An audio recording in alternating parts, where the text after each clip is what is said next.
seja bem-vindo a mais uma aula. A aula de hoje seria sobre estruturas condicionais if-else, porém eu decidi antes preparar o terreno para explicar esse assunto. A gente vai ver nessa aula sobre expressões booleanas e operadores relacionais e lógicos. Ou seja, a gente vai ver o que é o tipo boolean, que eu fiquei devendo para vocês explicar sobre esse tipo. A gente vai ver o tipo boolean tanto na forma primitiva como na forma de classe também. A gente vai ver quais os tipos de valores que a gente pode passar para o tipo boolean. A gente precisa entender também o que é uma expressão booleana, que seria esses dois exemplos aqui que eu destaquei para vocês. Ou seja, verificar se um valor é maior do que outro, e o resultado disso é um valor booleano, que pode ser verdadeiro ou falso. E esse valor vai cair na respectiva variável que você está atribuindo esse resultado dessa expressão. A gente vai ver também sobre quais são, os operadores relacionais. Nós temos aqui 6 tipos de operadores relacionais, que seriam o maior que, o menor que, o maior ou igual a, ou menor ou igual a, o igual e o diferente. Em algumas outras linguagens isso aqui muda também. Por exemplo, você pode ter outro tipo de igual aqui, com 2 iguais e com 3 iguais. Só que em Java a gente só tem desse jeito aqui. A diferença com 2 iguais e 3 iguais em outras linguagens, por exemplo, em JavaScript a gente tem isso, é que os 2 iguais a gente verifica somente o valor, ignorando o tipo da variável. Já com 3 iguais, a gente verifica tanto o valor como o tipo da variável. Esse diferente de também em outras linguagens você pode encontrar com o maior que e o menor que junto. Por exemplo, assim, ó, deixa eu já mostrar para vocês. A gente pode encontrar desse estilo aqui também. Ok? Só que em Java o diferente ele é uma exclamação seguido de um símbolo de igual. E nós veremos também quais são os operadores lógicos, que seria i comercial, né? Repetido, seria o i ou end, né? Em inglês aí. E temos o barra barra na vertical, que seria o ou or, né? Esse i e esse ou ele está sendo duplo aqui, né? Repetido, e ou, né? Barra barra e comercial e comercial. Porém a gente pode ver ele também na versão solitária, digamos assim, só um i e só um ou. A gente vai ver a diferença disso aí daqui a pouquinho. Então vamos lá para a prática, vamos começar declarando o tipo boolean, né? Então eu posso declarar aqui uma variável do tipo boolean com o nome a, por exemplo. E aqui observe só, eu só posso jogar o valor dessa forma aqui, ó. Por exemplo, se eu quiser jogar um valor falso, eu escrevo o nome false, né? E sem aspas. Se eu colocar aspas, ele não vai aceitar. Ó. Veja que a mensagem de erro que dá é que não pode ser convertido para um string. Boolean não pode ser convertido para um string. Da mesma forma, eu posso colocar um true também, que seria verdadeiro, né? Eu não posso colocar em português assim, verdadeiro, também eu não posso. Veja que ele não reconhece. Ele só reconhece se eu colocar na forma em inglês e ele até destaca esse valor dessa forma aqui. Porque existem linguagens que é possível, outras linguagens é possível você passar o valor 0 como falso e 1 como verdadeiro. Só que em Java você percebe que ele não considera dessa forma, ele só aceita true ou false. 2, 3, 4 não aceita. Mais uma vez, o Java só aceita por extenso, na forma de palavra, né? Tá ok? Então eu posso declarar dessa forma, como eu posso declarar também, deixa eu colocar aqui mesmo. Se eu colocar o B maiúsculo, perceba que ele também aceita, ou seja, eu estou dizendo que essa variável A, ela é do tipo classe boolean. Veja que a cor do tipo mudou, agora não é mais um tipo primitivo, é um tipo classe. O que significa isso na prática? A gente viu na aula passada que ao declarar uma variável como classe, a gente tem mais opções para trabalhar com essa variável, a gente tem mais métodos. Aí você pode estar se perguntando, então eu vou declarar todas as vezes como classe, porque eu vou ter mais vantagem, porque eu vou ter mais funcionalidades para trabalhar com essa variável. Às vezes não, às vezes é mais interessante, você percebeu lá que quando a gente tem um tipo de variável do tipo classe, quando a gente vai jogar um certo valor nela, ela não aceita, porque existem classes que só aceitam valores do tipo que ela especifica. Já o tipo primitivo, ele é mais flexível para os tipos. Então existem certas situações que é mais interessante o tipo primitivo e existem situações que é mais interessante o tipo classe. A gente só consegue ver isso quando a gente tem a experiência de fazer um projeto mesmo grande na prática, e a gente percebe essa diferença. Quando a gente começar a fazer os projetos, eu vou recomendar a vocês, agora declarem só do tipo primitivo, ou então agora declarem do tipo classe, que seria mais interessante. Eu vou sugerir isso para vocês e vocês vão adquirindo essa experiência, esse feeling, né? De declarar ou não não como tipo primitivo. Beleza, então vou deixar aqui como classe mesmo, e aí vamos imprimir para ver a saída que acontece aqui na saída dessa variável, né? Opa, sysout eu coloquei, sysout, e eu vou colocar aqui a variável a, vamos dar o play aqui para ver o que é que acontece. Então perceba que o valor ele vai sair true. Em outras linguagens poderia até sair aqui o valor 0 como resultado, mas como eu já falei, Java trata dessa forma os valores verdadeiro e falso, ou os tipos booleanos. Ok, outra forma que eu posso atribuir valor também, já que eu não posso jogar 0 e 1, uma outra forma seria através da classe boolean. Se eu digitar o ponto, como a gente viu nas aulas passadas, né, a vantagem de ter classes, de existir classes já prontas é isso, ó. Veja o que existe dentro da classe boolean, tanto de funcionalidades como de variáveis. Mais uma vez, só relembrando, se a gente segurar Ctrl e clicar nessa classe, melhor dizendo, a gente consegue ter acesso ao código dela, a todo o código. Ó. Veja que aqui é a classe boolean, e aí todo o código que ela tem, ó, a gente tem acesso. Aqui são as variáveis true ou false que a gente vai precisar daqui a pouquinho, né, de usar elas. Tem várias funcionalidades, cada funcionalidade está sendo explicada aqui, através desses comentários em azul. Então é isso. Vou fechar aqui a classe boolean. Então quando eu digito ponto, eu tenho acesso a todas aquelas funcionalidades e variáveis que aquela classe tem. Algumas coisas são restritas, outras não. Por exemplo, deixa eu voltar lá de novo, na classe boolean. Perceba que algumas coisas aqui, por exemplo, essa variável true do tipo boolean, ela está sendo declarada do tipo public, ou seja, pública. Significa que ela pode ser acessada a partir de uma outra classe. Eu posso acessar essa variável a partir de uma outra classe. Já existem coisas aqui, ó, que são privadas. Por exemplo, essa variável value, ela está como private, ou seja, eu não consigo acessá-la a partir de outra classe, eu só consigo acessá-la dentro dessa mesma classe. Então perceba que existem coisas que são restritas à classe, que são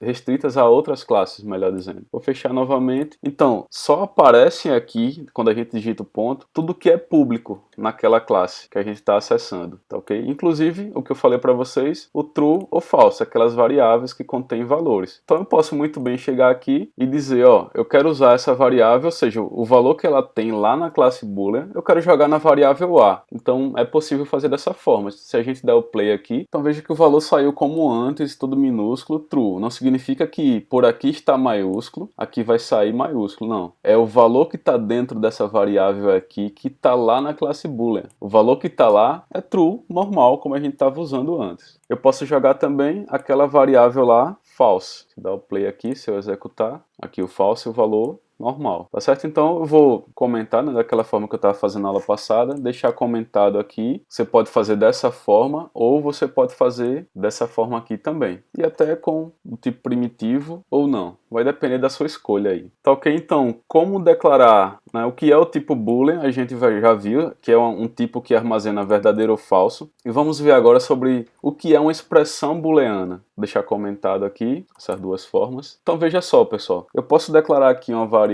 do tipo boolean, novamente o a, né? E o resultado dessa variável, que eu posso atribuir a essa variável, pode ser um resultado derivado de uma expressão. Por exemplo, eu posso dizer aqui 1 é maior que 2. Então, essa expressão aqui, quando a gente utiliza esse maior que, esse símbolo de maior que, ou esse operador, né, de maior que, significa uma expressão, ou seja, 1 é maior que 2. Veja que expressão é uma pergunta, né? Por isso o nome expressão. Então, o resultado disso aqui, dessa expressão ou dessa pergunta, o resultado é um valor boolean. Então vou até comentar aqui, o resultado dessa expressão é um valor booleano, true ou false. Então vamos ver Então vamos ver aqui, ao imprimir a variável a, vamos ver o valor que vai acontecer. Já antecipando aqui, né? 1 é maior que 2, falso, né? 1 é menor que 2, não é maior. Então vamos ver se dá falso aqui. Ó, o resultado deu falso. Então eu estou provando para você que o resultado dessa expressão é um resultado falso ou true. Realmente ele jogou na variável o valor falso. Que a gente provou aqui na hora que a gente imprimiu a variável a, o conteúdo dessa variável a. O contrário, vamos ver. 1 é menor do que 2, então essa é a expressão, né? Essa é a pergunta. Isso vai gerar um resultado que vai ser jogado na variável a. O resultado só existe em dois, verdadeiro ou falso. E veja aqui que agora sim o resultado deu true, né? Deu verdadeiro. Então mais uma vez provando que se mudou o valor aqui, realmente está sendo compatível com a expressão que a gente está colocando. Então, pessoal, sobre esses operadores relacionais, a gente pode ter, como já falei para vocês, esses 6 tipos aqui. Vamos ver aqui na prática cada um deles. Então a gente já testou o menor e o maior que, né? Vamos testar aqui o igual. Então o igual seria dessa forma, veja que não dá erro. Se a gente for dar o play aqui, o resultado vai ser falso, né? Então o resultado da expressão foi falso, beleza, tudo certinho. Vamos ver agora o diferente. O diferente seria dessa forma aqui, uma exclamação igual. Repare que se eu separar os dois, ele dá erro. Eu tenho que deixar junto. O igual também, né? Se eu separar, ele dá erro. Eu tenho que deixar juntinho. Já o número eu posso deixar afastado do símbolo ou do operador ou não, né? Vamos testar isso aqui. Então 1 é diferente de 2, tem que dar verdadeiro. Ó, deu verdadeiro. Então esses seriam os símbolos. Deixa eu ver se tem mais algum outro. Sim, tem o maior ou igual, né? Então maior ou igual sempre é o símbolo do maior ou igual e depois vem o símbolo de igual. Se eu fizer o contrário, ele dá erro. Tem que ser sempre o símbolo de maior ou menor que, depois o igual. Então 1 é maior ou igual a 2. Então veja só isso aqui, ó. Essa pergunta é um pouco diferente, né? Ela na verdade são duas perguntas. 1 é maior do que 2 e ao mesmo tempo acontece uma segunda pergunta. E é igual também a 2? Ou é igual também a 2, né? Então, 1 é maior que 2? Falso. Mas 1 é igual a 2? Também é falso, né? Então logo essa expressão toda vai ser falsa. Então 1 é maior ou igual a 2? Não, nenhum nem outro. Vamos ver aqui se dá falso. Ó, deu falso. Nem é maior do que 2 e nem é igual a 2. Vamos ver o contrário. 1 é menor ou igual a 2? Então 1 é menor que 2, verdadeiro, né? É igual? Não. Mas como pelo menos uma é verdadeira, né? Logo o resultado é verdadeiro. 1 é menor ou igual a 2? É menor, sim. Não é igual, mas é menor. Então tem que dar verdadeiro. Aqui, ó, deu verdadeiro. Então esses tipos de expressões booleanas aqui, a gente usa muito elas no if e else. É por isso que primeiro eu decidi explicar sobre elas, sobre as expressões booleanas, para depois ensinar sobre estruturas condicionais if e else. Pronto, sobre as expressões. É só isso que tem para mostrar. Vamos ver sobre os operadores lógicos. Os operadores lógicos e ou, né? É bem parecido com esse operador relacional aqui, né? Como quando eu disse para vocês que aqui na verdade são duas perguntas em uma, né? Então vamos fazer um teste aqui, por exemplo. Vamos fazer uma expressão aqui. 1 é igual a 2 e 1 é melhor, e 2 é maior do que 5, então veja só o que acontece aqui, ó. Eu tenho duas expressões, né? 1 é igual a 2 e 2 é maior do que 5. Então duas perguntas. 1 é igual a 2 e esse símbolo aqui seria de i, né? E 2 é maior do que 5. Então veja, qual o resultado dessa pergunta aqui? 1 é igual a 2 é falso, né? E qual o resultado dessa outra pergunta aqui? 2 é maior que 5 também é falso. Logo, o contexto inteiro é falso. O i significa que as duas expressões têm que ser verdadeiras para poder o resultado ser verdadeiro. Então vamos lá. A expressão inteira, a leitura da expressão inteira seria 1 é igual a 2 e 2 é maior que 5, falso, né? Então vamos ver aqui, ó, o resultado deu falso. Agora vamos fazer outra expressão aqui, ó. Vou chamar aqui de B agora, né? Aqui vamos colocar o seguinte, que pelo menos uma é verdadeira. Eu vou colocar aqui,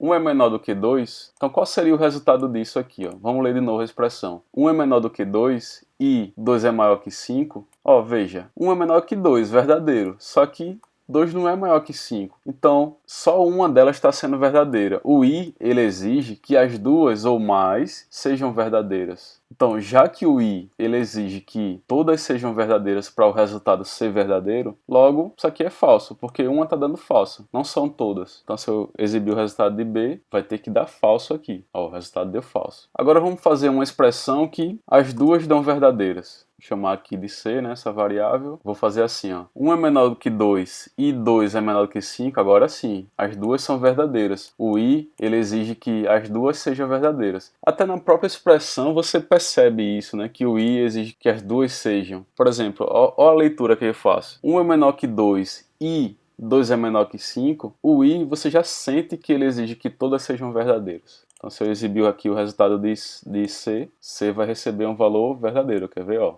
Receber um valor verdadeiro. Tá, ok? Então, resumindo, o i significa para que todas as expressões sejam verdadeiras para o resultado dar verdadeiro. E só o que eu falei para vocês, né? Só relembrando que eu falei para vocês que o i ele pode ser sozinho aqui, ó. Tá vendo que não dá erro nenhum. Se eu exibir o resultado de C de novo, vai dar verdadeiro. Ó. Se eu exibir o resultado de A, deve dar verdadeiro também. Ou falso, né? No caso dava falso aqui. Então veja, não mudou nada. O que de fato mudou aqui é por trás dos panos, ou seja, quando a gente coloca o i duplicado, para desempenho acaba sendo melhor. Por quê? O i duplicado ele não verifica todas as expressões se a primeira der falsa. Se a primeira der falsa, é lógico que o resultado vai ser falso. Logo, ele nem verifica a segunda ou a terceira ou a quarta. Ele já morre aqui e já joga o valor falso na variável. Agora, se a primeira for verdadeira, aí sim é que ele vai verificar a segunda. Já o i, sozinho, o solitário, né? Independente se a primeira der falsa ou não, ele vai verificar a segunda. Ou seja, pode dar uma perda de desempenho aqui. Então o i, a gente chama que o i sozinho ele verifica bit a bit. Por que bit a bit? Porque aqui é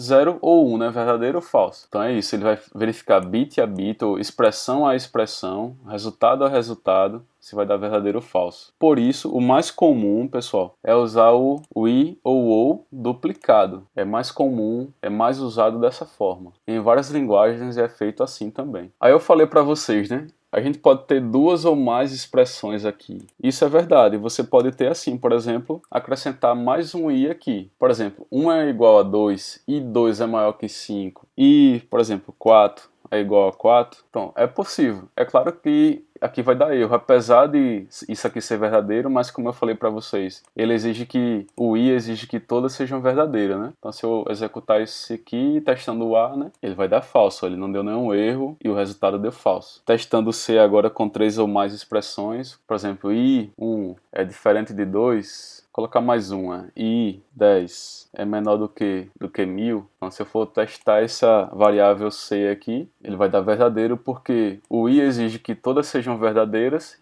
e aqui é verdadeiro, aqui é verdadeiro, aqui é verdadeiro e aqui é verdadeiro. Todas as expressões são verdadeiras. Então o resultado disso tudo aqui vai ser verdadeiro e vai jogar na variável c. Então pessoal, é isso. Mais uma vez, eu fico reforçando, repetindo muito, voltando, né? Essa é a minha estratégia didática para fixar bem na mente de vocês. Você pode também isolar cada expressão aqui, ó. Há quem prefira fazer dessa forma, isolando. Fica mais legível o código, né? A legibilidade do código, ou seja, a leitura fica mais fácil. Então, porque você separa o i, ó, aí fica bem separadinho aqui, bem destacado cada expressão. Mas aqui é opcional. Então, ó, eu separei para vocês que assim acho que fica mais fácil de enxergar, né, de ler. Então, ó, aqui é verdadeiro, aqui é verdadeiro, aqui é verdadeiro e aqui é verdadeiro. Então, vamos testar o ou agora, né? Declarar aqui uma variável do tipo boolean, chamar de d. E aqui vamos testar uma expressão, por exemplo, aquelas mesmas expressões, né? 1 é igual a 2. Ou 2 é maior que 5, aí veja só que agora a pergunta ela muda um pouco o sentido, né? 1 é igual a 2 ou 2 é maior que 5, então vamos colocar aqui e vamos ver. 1 é igual a 2, falso. 2 é maior que 5, falso também, né? Logo, o resultado inteiro vai dar falso, tá certo? Então vamos testar aqui a variável d, só para certificar que isso realmente vai dar falso. Aí deu falso. O ou,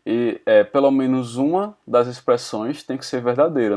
O ou não precisa que todas as expressões sejam verdadeiras, mas pelo menos uma. Vamos testar aqui outra expressão, vou copiar aqui para ser mais rápido, chamar aqui de e aqui no lugar vou colocar o ou. E agora qual é a pergunta? 1 é menor que 2. 1 é menor que 2 ou 2 é maior que 5, então vamos ver aqui. 1 é menor que 2, verdadeiro, né? 2 é maior que 5, falso. Qual o resultado disso aqui? O ou significa que se pelo menos uma for verdadeira, o contexto é verdadeiro. Então E vai receber um valor verdadeiro. Vamos exibir aqui o valor de E. Então veja, deu verdadeiro. Já com o I, se a gente for relembrar e exibir o valor de B, a gente vê que dá falso. Então perceba aqui a diferença do I e do ou, né? Quem já estudou aí tabela verdade em matemática e aprendeu bem, isso aqui vai facilitar. Isso aqui é fichinha. Isso aqui está muito fácil entender sobre os operadores lógicos. Agora, só para finalizar, vamos testar essa última expressão aqui, utilizando agora o ou, né? Então agora vamos lá testar isso. 1 é menor que 2, ou 2 é menor que 5, ou 1 é diferente de 2, ou 10 é menor que 1000. Então veja, várias e várias perguntas aqui para um resultado só, né? Vamos testar. Por isso que facilita você fazer um teste de mesa. Teste